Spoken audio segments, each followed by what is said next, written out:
Hello everyone, a very good evening to all of you. Welcome to the Officer Radar 24/7, the special session of your BRBL subject. So we are doing Company Act 2013. This is your Act number 4. Okay, so let's start with the session Company Act 2013. So we have done the definition, classification of company, right? We have done the memorandum and article of association, its question, and now we are going to start the doctrines. That doctrines is very much important. So now let's start with the session. So what is doctrine of ultra vires? So ultra vires is basically, suppose the police power is to investigate the matter. That is a power of police to investigate the matter. Okay, investigate the matter. That is a work of police. But suppose police without permission, if the police encounter any criminal, so if police encounter any criminal, okay, so this is called what? The police have done the act, that is ultra vires. And ultra vires act is always void. And the definition of void we have already done. So in Company Act class, we know what exactly the Memorandum of Association is. So it is the duty of every company, right? Whatever the act they are doing, it should be according to the Memorandum of Association. If they go beyond Memorandum of Association, so that work will be called as a void work. So this is the basic definition of the term ultra vires. Is that okay? You can see here, it's laid down that the company cannot carry on the object not permitted by its memorandum of association. So whatever that is written in the memorandum of association, you have to do that work. And as we know that in memorandum of association, we have a 6 clauses, that is name clause, object clause, liability clause, register clause, okay, then capital clause and association clause. So these are the clauses. The company cannot do any act that is beyond the clauses. Okay. So ultra vires in one word, it means beyond the power. Okay. And its next word is intra vires. So intra vires is basically that is within the power. Okay. It is within the power. Okay. That's good. Now, what is doctrine of constructive notice? Doctrine of constructive notice. Now see class. Constructive notice is basically suppose X person want to invest in a Y company. Y company have already given the memorandum and article of association. Is that okay? Now suppose X person have not read the 10 terms. X person have not read the 10 terms. Okay, so in that case, what will happen? In that case, guys, we can see here. Suppose if any act the company have done, okay, and that acts come within these 10 points. In that case, X cannot say that I have not read these points, so that's why I'm not liable. No class. Because when company have give the memorandum and article of association, it is assumed that X person have read everything. So doctrine of constructive notice state that every outsider is assumed to have read the memorandum of association and article of association. This is called doctrine of ultra constructive notice. So a constructive notice, basically we can say that it protect the what? C for construction. It protect the company. Okay. It protect the company class. So this is the basic aim of constructive notice. Okay. Now what is indoor management? Indoor management, same thing guys. Suppose if X person is there, X is the outsider, Y is a company. Again, Y have given memorandum and article of association to read the X person. After giving, the company changed something in article of association. But that change the company have not informed to the X person. So in that case, if company have not informed them, so in that case, who is liable? In that case, guys, the company is liable. So that's why this indoor management, it protect the outsider. So these are important key points. So indoor management protect the outsider, and constructive notice that protect the company. So one key word you have to remember. So ultra-vires, that is beyond the power. Constructive notice that protect the company, and indoor management that protect the what outsider. So these are the important ultra-vires that you have to remember, class. A very important term.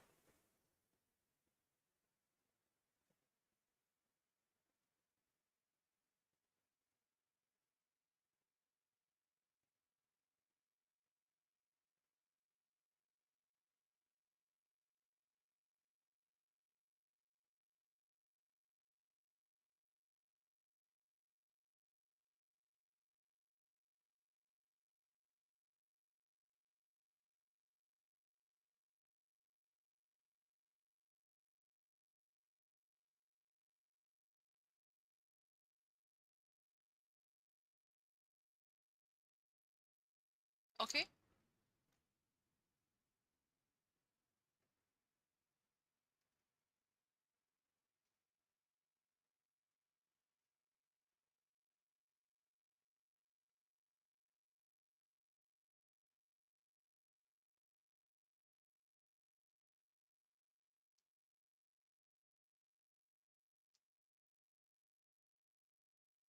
Done, class. So that's cool. Now let's start with the next one that is given. Another question. Doctrine of ultra virus. This is constructive notice. This is indoor management. Okay. So doctrine of ultra virus lay down that the every outsider, right, is assumed to have read the memorandum of association and article of association. This particular definition is of your constructive notice. Okay, so that's why this definition is absolutely wrong, because we have already done the three doctrines. Okay, now the doctrine of constructive notice state that the outsider are not required to see the compliance of internal regulation of the company. So this is your indoor management. The definition is of your indoor management, so that's why this cannot be the right answer. This is wrong. Next, doctrine of indoor management lay down that the company cannot carry on the object not permitted by its memorandum of association. No, this is your ultra vires. So class, we have done three doctrines and its question. So please see the wordings that I have discussed with you. Please see the wordings, class.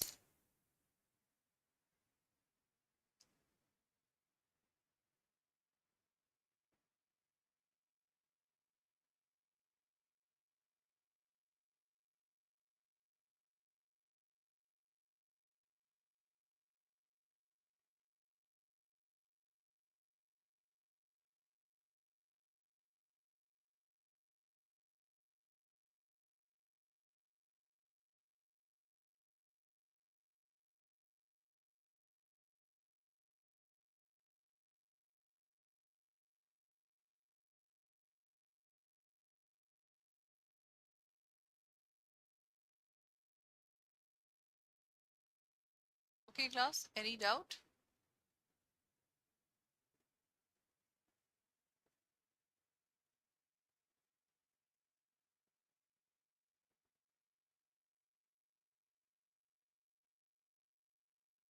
So these are the questions that is important. Okay, now the next question. The next term is member. So if this is about your member. So class, the member of a company is defined in section 2 clause 55 of Companies Act 2013. A person, any person competent to contract can become the member. So competent to contract, we know plus 18. Okay, then sound mind and not disqualified by law. Okay, so there are various mode by which a person entity can acquire membership in a company. These are also various circumstance ways by which membership in a company will be ceases. So there are so many ways.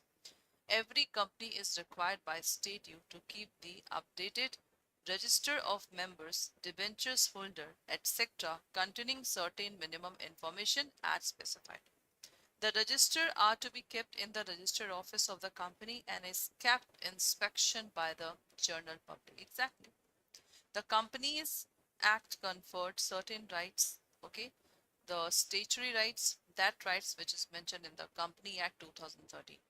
Documentary rights that is mentioned in Memorandum and Article of Association. And what is property rights? That is a journal rights that is available generally. That is not written, but that is available generally. So these are the crux of the member that we have read. Any doubt, guys?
Okay, class. So this is about the member. Now let's start with the question. A minor can be the member of a private company, but not for the public company. That is cool question.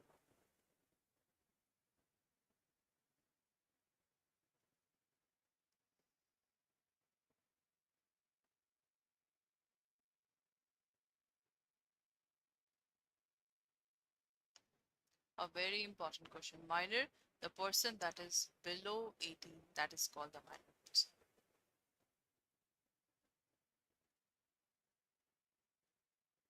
So class, the first question that is given in the screen is whether the minor can be the member of a private company but not for a public company. This is false.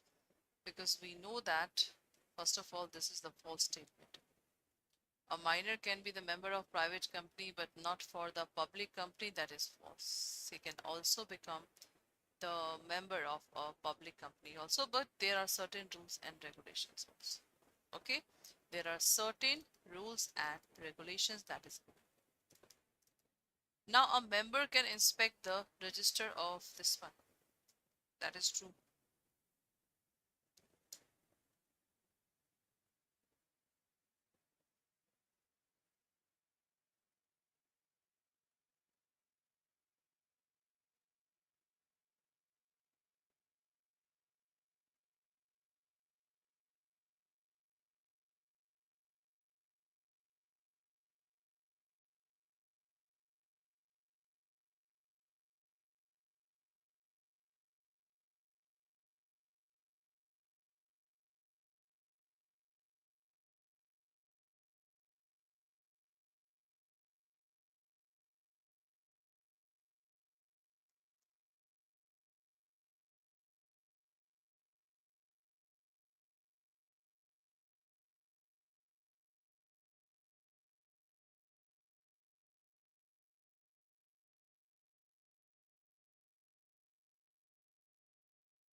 So member can inspect, that is absolutely the true statement. The member can inspect the register of the member, okay?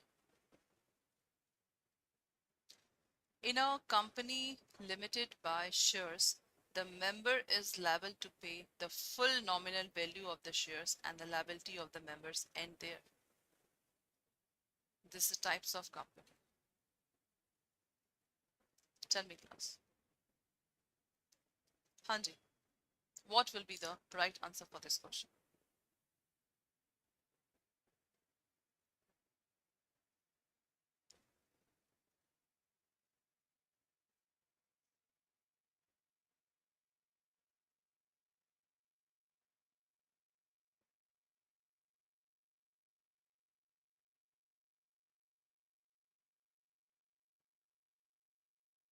A company limited by shares, okay?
So, Claude, this is absolutely the true statement, okay? It's the company limited by share, okay?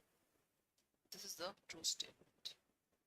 A company is required to keep its foreign register in India only. A company is required to keep its foreign register in India only. So, class, in this case, the company is required to keep its foreign register in India. That is not the true statement. So, this is the false statement. Okay, this is the false statement, guys.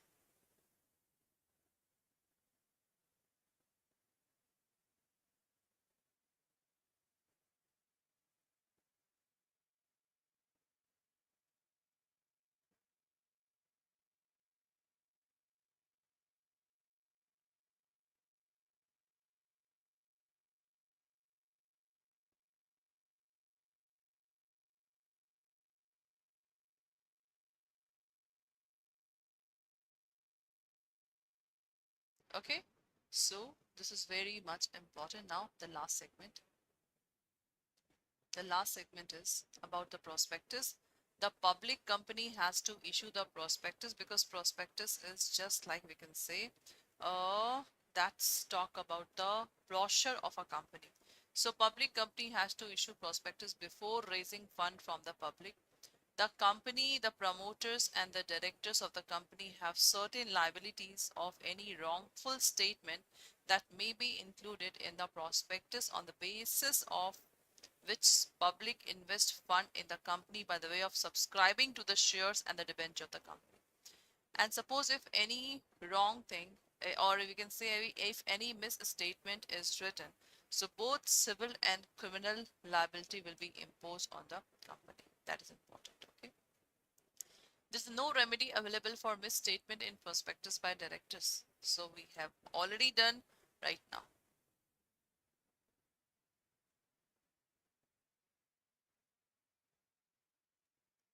So this is absolutely false because remedies are available. A company proposing to issue red herring prospectus. This is a previous year question. This is a previous year question. It's about red herring prospectus. Okay. So the company proposing to issue the red herring prospectus shall file its with registrar at least 3 days prior to the opening of subscription list and the offer. That is true and false. So the company proposing to issue a red herring prospectus shall file its with registrar at least 3 days. This is absolutely true. You have to remember this point. That is important. Okay. Next. The management of the company is with the board of directors elected by the member of company. Company have a maximum number of 15 directors at a time. Okay. However, company may appoint more than 15 directors after passing the special resolution. Every listed public company shall have at least 1/3 of the total number of directors as independent director, and the central government may prescribe the minimum number of independent director in the case of classes and the class of public company. That is a simple thing that we have discussed. Okay. Now, the methodology to be adopted for appointment of director and the rules of retirement is discussed in this unit in a detailed point. Other provision of Company Act as regard the holding of qualification shares by director, maximum number of directorships, everything is given in this act. Okay. Now, the maximum number of director in private company, public company, minimum in public and private company. Very important questions.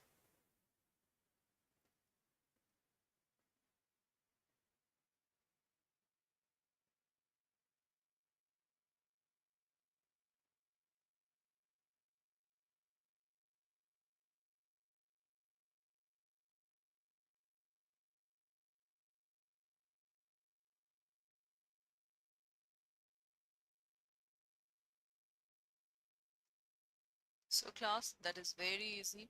The maximum number of director is 15 in private company, 15 in public company. Minimum number of directors in a public company is, it's a directors. Okay.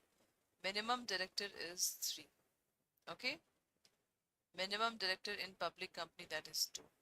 At least dash of the total number of director of a public company are to be the person whose period of office is liable to determination by retirement by rotation. So this is your 2 by 3rd. Okay. 2 by 3rd of the total number of directors of public company are to be the person whose period of office is liable to determination by retirement by the rotation. Okay. 2 by 3rd. Every public company, private company which is subsidiary to public company having paid up share capital of rupees dash must have a managing or whole time director.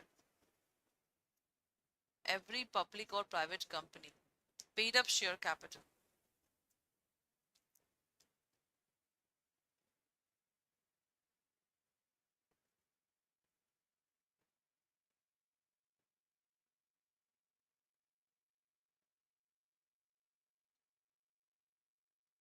So class, the answer will be that is nil. Okay. Additional director is appointed by additional, that is board of director, BOD. Alternate director is appointed by BOD. Casual vacancies is filled by BOD. So board of directors play a major role under this act. Is that okay? So this is all about your Company Act. So tomorrow we will do the questions of Company Act. If you are new in this session, this is your English medium batch. Okay. Increment Pro batch is right now going on. My subject will be start. Nikkita's ma'am subject will be start from 29th of August and the timing will be 10 to 11 p.m. So in this batch, you are getting the live classes, recorded session, PDF, mock paper, etc. So if you want to enroll in this Increment Pro batch, you have to apply the coupon code Y39. We have also a Telegram. You can scan this and join in this Telegram. We have a mock test also. You can see the mock test here. We have a ebooks also. We have a compulsory books also. We have a CAIIB Ka Mahapack also. So in CAIIB Ka Mahapack, you will get English and bilingual classes. Okay. So guys, apply the coupon code Y391 for the maximum discount. And right now, double validity is also going on. This is your CAIIB Increment Mahapack. In CAIIB Increment Mahapack, you will get everything. Okay. Plus 4 compulsory book of compulsory, 4 compulsory book. Each compulsory book contain at least 1500 plus questions. Okay. So if you want to enroll in this CAIIB Increment Mahapack, again coupon code Y391 for the maximum discount.